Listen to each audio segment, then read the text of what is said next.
BPSC के द्वारा जो भी परीक्षाएं अब आयोजित करवाई जाएंगी, सभी परीक्षाएं 2 चरणों में होगी। पीटी और मेंस दोनों चरण की परीक्षाएं होंगी। इस चर्चा के बाद से बिहार शिक्षक भर्ती परीक्षा के चौथे चरण को और लेट होने की पूरी संभावना हो गई है। साथ ही साथ जो भी बच्चे बीपीएससी टीआरई 4 की तैयारी कर रहे हैं, उनके लिए चिंता की स्थिति भी बनी हुई है, क्योंकि जब डोमिसाइल का दायरा बढ़ा हुआ था और लाखों लाख वैकेंसियां आ रही थी, उस वक्त सिर्फ एक ऑब्जेक्टिव क्वेश्चन पूछा जाता था और उसी के आधार पर लाखों बच्चों का सिलेक्शन हुआ शिक्षक में।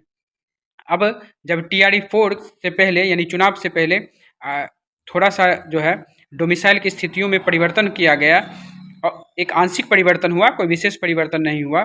और हालांकि सीटों की संख्या कम ही किया गया, काफ़ी कम किया गया पीछे के 3 वैकेंसियों की तुलना में। और अब नए पैटर्न की चर्चा हो रही है कि पीटी होगा और फिर मेंस होगा।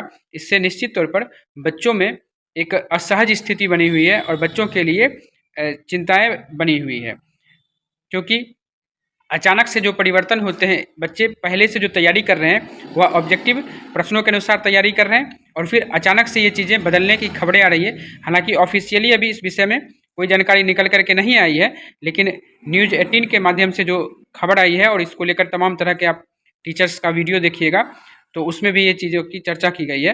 तो यह बच्चों के साथ निश्चित तौर पर नाइंसाफ़ी होगी और गलत होगा।